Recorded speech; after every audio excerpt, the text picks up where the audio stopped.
नमस्कार दोस्तों, times of Panipat पर आप सभी का स्वागत है। मैं हूं राधिका शर्मा। इस वक्त आप सभी के साथ जिस तरह से चुनाव की तैयारियां की जा रही है, हालांकि चुनाव की डेट अभी फाइनल नहीं हुई है, ऐसे में जो सरगर्मियां हैं काफ़ी तेज हो गई है। वहीं अगर बात करें हम जिला परिषद के चुनाव की, तो ब्लॉक समिति के चुनाव की बात करें या ग्राम पंचायत के चुनाव की बात करें, तो ये तीनों चुनाव ही एकदम इकट्ठे होने जाने वाले हैं। और ऐसे में जो भी उम्मीदवार इस चुनाव में पार्टिसिपेट करना चाह रहे हैं, वो अभी से सामने आने लगे हैं, अपना जो चेहरा है वो दिखाने लगे हैं और ये भी जारी करने लगे हैं कि ये काम, जो काम पिछली सरकार में नहीं हो पाए थे, वो इस बार वो करके दिखाएंगे। तो दोस्तों, इस वक्त हमारे साथ जुड़ गए हैं जोगिंदर जी जुड़ गए हैं, जो गांव डाहर से हैं। और आपको सबसे बड़ी बात इसमें ये बताना चाहूँगी कि वार्ड नंबर 5 से ये आने वाले समय में जिला परिषद के चुनाव लड़ना चाहते हैं। तो ऐसे में आज हम इनसे जानते हैं कि क्या खास बात रहेगी जो ये चुनाव लड़ेंगे, और क्या खास रहेगा इसमें जिससे इनको लगता है कि इन्हें वो जीत मिल जाएगी। नमस्कार जी। नमस्कार राधिका जी। टाइम्स ऑफ पानीपत में आपका बहुत बहुत स्वागत है। आप हमारे साथ जुड़े हैं और आज आप हमारे चैनल पर हैं हमारे साथ। तो जिस तरह से आप जिला परिषद का वार्ड नंबर 5 से चुनाव लड़ने जा रहे हैं, तो सबसे पहले ये बताइए कि इसके अंदर कौन कौन से गांव शामिल होंगे। धन्यवाद। पहले तो हमको इस लायक समझा कि इंटरव्यू लें हमारा। तो इसके अंदर हमारे 9 गांव आते हैं, पंचायत होती हैं 10। 2 पंचायतें नौलथा गांव से हैं जो हमारे वार्ड नंबर 5 से ही आता है।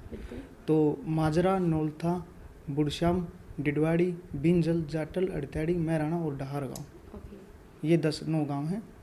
बिल्कुल। तो आप ये बताइए, मेरा एक सवाल सबसे पहले यही है कि मेरा तो क्या जनता का ही सवाल इसे कह सकते हैं, क्योंकि हम तो जनता की आवाज़ ही उठाते हैं, कि क्या ऐसा खास है आपके अंदर जिससे आपको लगता है कि आपको जिला परिषद का चुनाव लड़ना चाहिए और आपको ये जीत मिल जाएगी।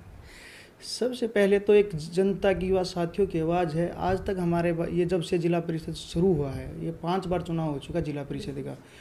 5 बार भी एक बार भी कोई ऐसा प्रतिनिधि नहीं आया है जो हमारे वार्ड के 10 के 10 पंचायतों का कोई भी ऐसा एक कार्य हमें बता दे कि वो जिला परिषद मेंबर ने, हमारी 5 वार्ड से चेयरमैन तक भी रहे, एक भी कोई कार्य ऐसा नहीं हुआ है जिससे हमारे 10 के 10 गाँव सराह सके।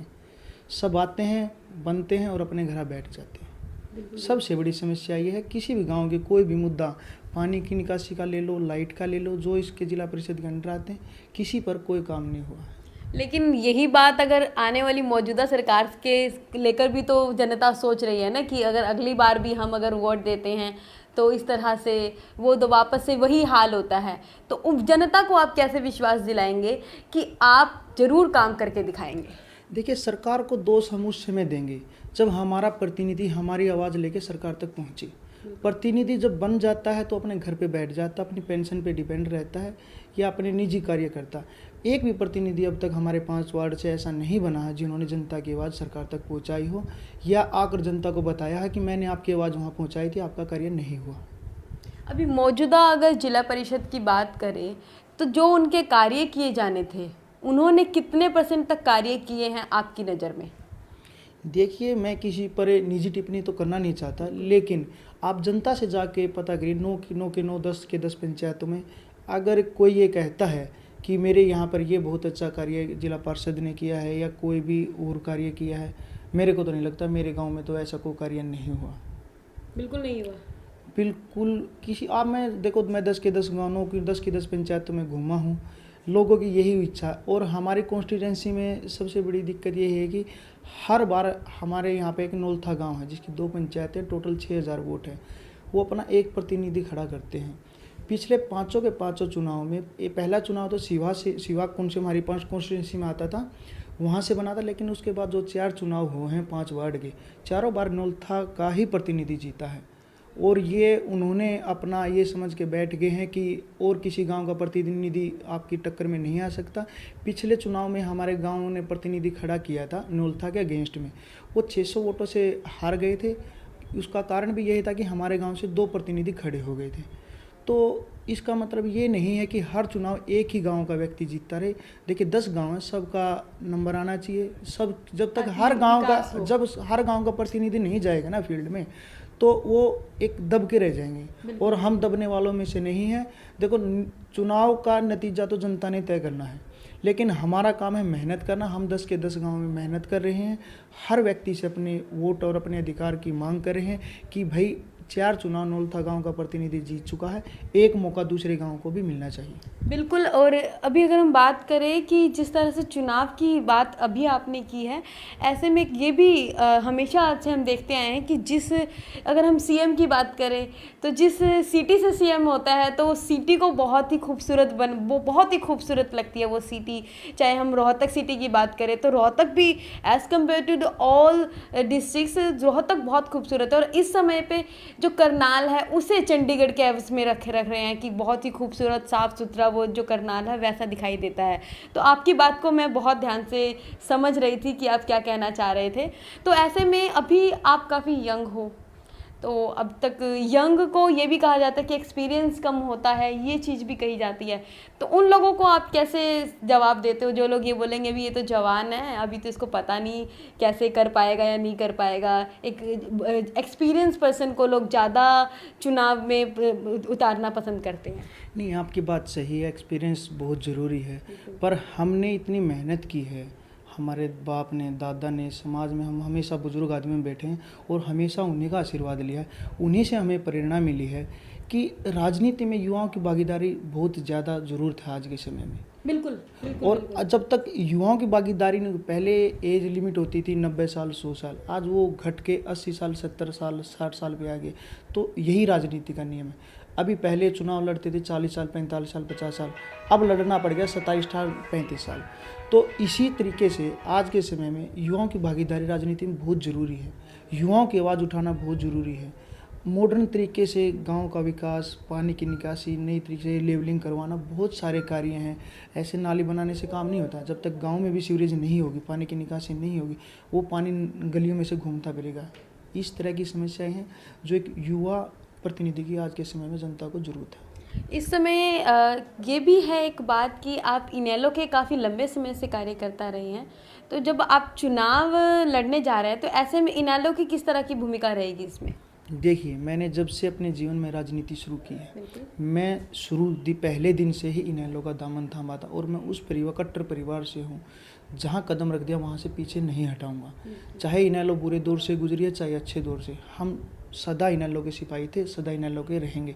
पर रही पार्टी की बात, पार्टी के जो मेरे साथी हैं, मेरी पहचान वाले हैं, मैं उनसे ज़रूर मदद मांगूंगा। अगर पार्टी चुनाव लड़ेगी तो मैं टिकट भी मांगूंगा, अगर टिकट पर चुनाव लड़ेगी। अगर टिकट पर चुनाव पार्टी नहीं लड़वा रही है तो मैं निजी तौर पर अपने पर्सनल रिश्तों के उस पर मैं हर व्यक्ति से मदद मांगूंगा, चाहे वो इनेलो का है, चाहे वो कांग्रेसी का। और इस चुनाव में पार्टी की अहमियत बहुत होती है, क्योंकि वो लोग हमारी मदद करते हैं, लेकिन हमारे निजी रिश्तों की अहमियत उससे ज़्यादा होती है। और जो हमारी कॉन्स्टिट्यूंसी में 10 गांव आते हैं, उनमें हमारे निजी रिश्ते इतने ज़्यादा अच्छे हैं कि हम बहुत अच्छे मार्जिन से ये चुनाव जीतेंगे। बिल्कुल, आपको पूरी उम्मीद है अगर कि आप इस चुनाव को बहुत ही अच्छे मार्जिन से जीतेंगे, तो हम भी यही दुआ करते हैं कि आप इस चुनाव को लड़ें और बहुत ही अच्छे ढंग से अच्छी जीत आपको इसमें मिले। तो इसी के साथ अभी मैं ये जानना चाहती हूँ कि जिस तरीके से गांव बिंझल में ये मामला हुआ है 3 मासूम की मौत का, तो उसके विचार पर आप क्या कहना चाहेंगे? क्योंकि जिला परिषद का भी क्योंकि इसमें ना कोई नेता खड़ा होकर सामने नहीं आया उन लोगों की मदद करने के लिए। हालांकि बाद में वो लोग, अनिल विज ने आश्वासन दिया है उनको कि करनाल पुलिस इस मामले की जांच करेगी, लेकिन उससे पहले कुछ भी सामने नहीं आया। तो इसमें आप मामले में क्या कहना चाहेंगे? देखिए, ये जो बिंझल वाला मामला है, ये राजनीति करने के बिल्कुल भी लायक नहीं है। ये एक सामाजिक मामला है, और बिंझल हमारा पर्सनल गांव है, हमारे गोत्र के नांदल भाई रहते हैं। कैसे समाज के बच्चों के साथ जो हुआ वो बहुत बुरा हुआ, लेकिन जो पुलिस ने वहाँ के नागरिकों के साथ किया है, पानी चलाना, लाठी चार्ज करना, मुकदमे देना, उस माँ बाप की क्या गलती है जिसने अपना 12 साल का 14 साल का बच्चा खो दिया? क्या सरकार आंख बंद करके बैठी है? क्या सरकार उस माँ बाप को, उस बच्चों को न्याय नहीं दिला सकती? जब तक असली आरोपी जब तक बाहर हैं, हम और हमारा पूरा संगठन, हमारी युवा टीम पूरी बिंझल गांव के तन मन धन से साथ में खड़ी है। पहले हम अपने सामाजिक तौर पर गए, लेकिन वो राजनीति करने की जगह नहीं है, वो एक हमारा सामाजिक सहयोग हम वहाँ कर रहे हैं। हमसे जो बन पड़ रहा है वहाँ अपने साथियों को भेज भी रहे हैं, खुद भी जा रहे हैं। लेकिन वहाँ हम ये चाहें कि हम राजनीतिक तौर पर जाएंगे, हम कभी नहीं जाएंगे। हमारा नज़दीकी गांव है, हमारा वहाँ हर रोज़ आना जाना है। तो ये बड़े दुख की बात है कि और बड़ा अफसोस भी होता है ऐसे समय में सरकार उन लोगों के लिए कुछ भी नहीं कर पा रही, उन्हीं के ऊपर मुकदमे दर्ज करिए, जबकि असली आरोपी बाहर है। आज तक पुलिस प्रशासन यह तक पता लगाने में नाकाम रही है कि हत्या का असली कारण क्या है। बिल्कुल बिल्कुल। तो देखिए, इस वक्त हमारे साथ जुड़े हुए थे जोगिंदर जी, जो गांव डाहर से हैं और ये जिला परिषद का चुनाव जीतने की तैयारी में हैं। मैं लड़ने की तैयारी नहीं बोलूँगी, सिर्फ जीतने की तैयारी ही बोलूँगी। इसी के साथ आप बने रहिए टाइम्स ऑफ पानीपत के साथ और देखते रहिए टाइम्स ऑफ पानीपत। वीडियो को लाइक कीजिए, शेयर कीजिए और सब्सक्राइब कीजिए हमारे चैनल को। धन्यवाद।